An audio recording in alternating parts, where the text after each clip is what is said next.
Hello and welcome. In this video, we are going to learn how to make use of XSLT if condition, which is available under flow controls in our OIC integration mapper. I am here in the official documentation page on XSLT by w3.org. I will provide the link for this documentation in my blog. Please check out the blog for more details. Here, if you look at the documentation, there is the syntax provided by w3.org. The if condition in XSLT will follow XSL colon if followed by test. Here we write the expression and then we can proceed with other steps which are there in the transformation. First, I will implement this if condition in XSLT manually by going to a code, make use of this syntax. So before that, let me give you the context. If my condition is first, then I'm mapping attribute 1 to result. If my condition value is second, then I'm mapping attribute 2 to result. Now let me map this attribute 1 to result and validate. Now let me switch over to code. Here before XSL, I'm putting XSL if followed by test is equal to, here we have to write the condition and we have to end the tag which we have opened. This is exactly similar to what w3.org has documented over here. Let me give the condition in test and we are deciding based on the value available in this condition element. If the value of this field is first, then I am mapping attribute 1. Let me repeat this, as there is no else condition or elif in XSLT. We have to repeat this if condition a number of times. If you have a scenario where you want the if else such thing, then we have to opt for the choose and when combination. We'll learn in deep how to use when and choose in our next video.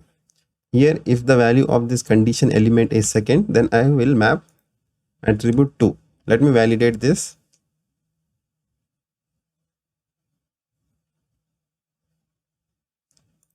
Close, switch over to test, generate the sample input.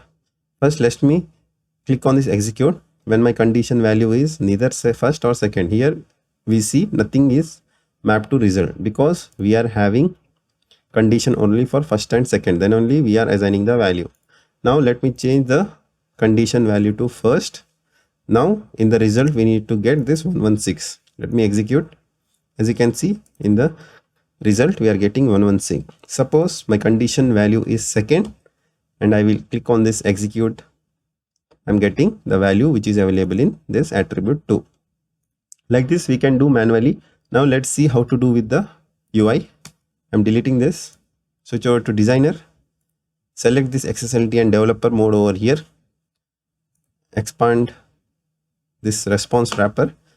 Now let me drag this and drop. If you drop this above result, it will come before the result element. Now I don't want that to happen. I want after the result.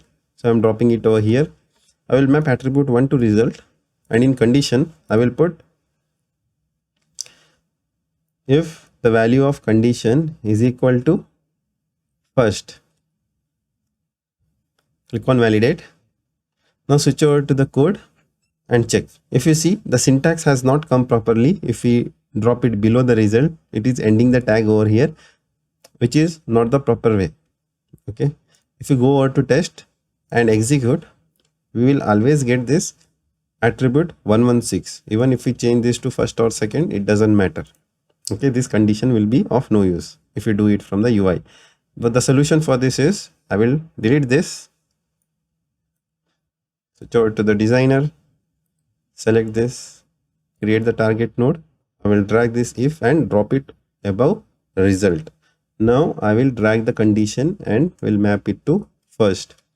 When the condition value is first, map this to attribute 1. Click on validate. Now if you do from the UI, you will not have option to add another if. You can only add once. So in that case, switch over to code again and we have to repeat this. And here the result element what we have within this mapping is redundant. When we do it manually, we had put this outside if condition. Okay, so that we had only value of XSL element present within if. Now the result and value of will be bound within this if condition. Now if we replace this first with second, we will map this to attribute 2. Now if you switch over to the designer, it will reflect over here, but from the UI you won't have to option to repeat the node, so you have to go to code and edit manually in that case as well. Now if we test this, let me validate first. Okay, now condition is first, it should map 116. Let me click on execute. Yeah, it is mapping to 116. Now I'm providing value as second, click on execute, the value is coming as 217.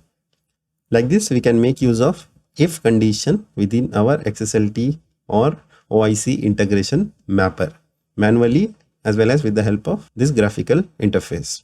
Please do like this video and subscribe our channel, and thank you for joining us in this video.